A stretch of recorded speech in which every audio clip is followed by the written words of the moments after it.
Hey, what's up, man? You know, I'm home right now, getting ready to go to the gym, so I can do some workout, man.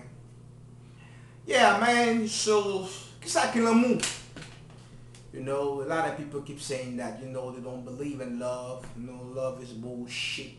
All kind of shit. You know what I'm saying? You don't believe in love, blah, blah, blah. How the fuck you don't believe in love, man? You gotta believe in fucking love. Shit. If you don't believe in love, why you believe in? You believe in hating? Shit, man. You gotta love. You gotta believe in love. You know what I'm saying? You don't believe in the next nigga that fuck you and that let you slice. Or you don't believe in the next bitch that fuck you that let you slice. But you gotta believe in love. You know what I mean? If you don't believe in love, at the end, you believe in what? Sure. You know what I'm saying? But hey, non temps, apan, kanpil nek ki dim, l'amour, you know what, they don't like seeing niggas like, what pala menaj ou defan yo, they don't like for you to tell them, yo, I love you, you know what I'm saying? Because if you keep telling the lady that you love her, she's gonna acting up. She's gonna acting stupid and think that you know what, you crazy. Yo, man, the fuck?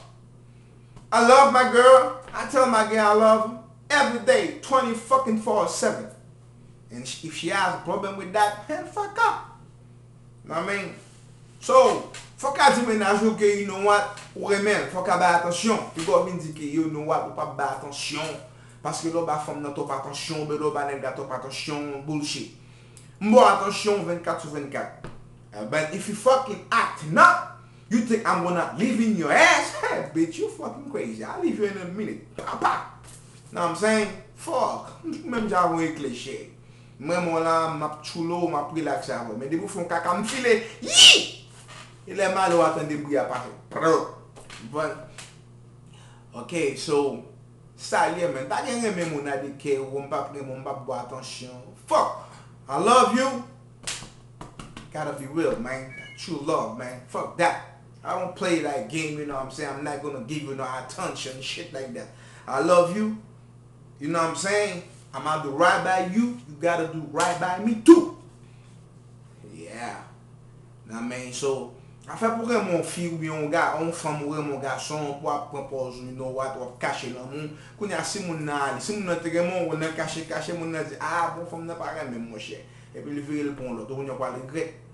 Lo remen ou ba moun nan tout cœur. On prend moi ba moun nan cœur si moun nan vérité la pour c'est pas ça qu'a fait. C'est pas remen moun nan qu'a fait moun nan pas bon. Nous connaît gon équipe tête poule dans l'arrière on prend moi, on équipe tête poule, on équipe I mean, I'm saying, crazy son of a, you know. I mean, moi, they will toujours acting up in some fucking kind of way, like, you know what I mean? Fuck, man.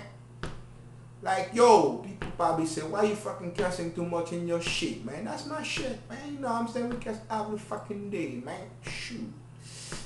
Yo, man. You gotta, like I said, man. Lò remen pou okipe moun kap bendo, ou bay top atensyon, femme pa merite pou ba femme top atensyon. You know what I'm saying? There's m'konne gan paket ban chicken head out there, you know what I'm saying? They are fucked up, man. They fucked up. They are so fucking tough.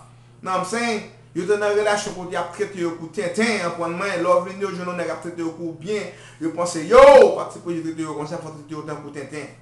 I wish I can sometimes acting hard like la chope ke mte ka menm jan trete moun fom mal, trete fom itilize fom mal, but I can't.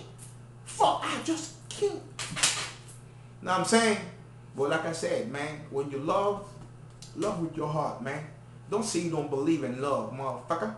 You don't believe on the next nigga that fuck you up. Or you don't believe on the next bitch that fuck you up. But love, you gotta believe in love, man. Otherwise, shit, you believe in what, motherfucker?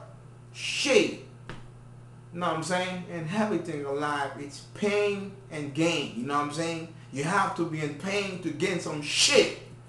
Long form after Timon, hey motherfucker, she's in pain. But after Timon now, she's gonna have a beautiful smile in her face. Oh, look at my child. And so what? Fucking love doesn't come with only smile. Love comes with smile and tear. Motherfucker, when you're in love, get ready to fucking cry and enjoy the fucking love. Shit.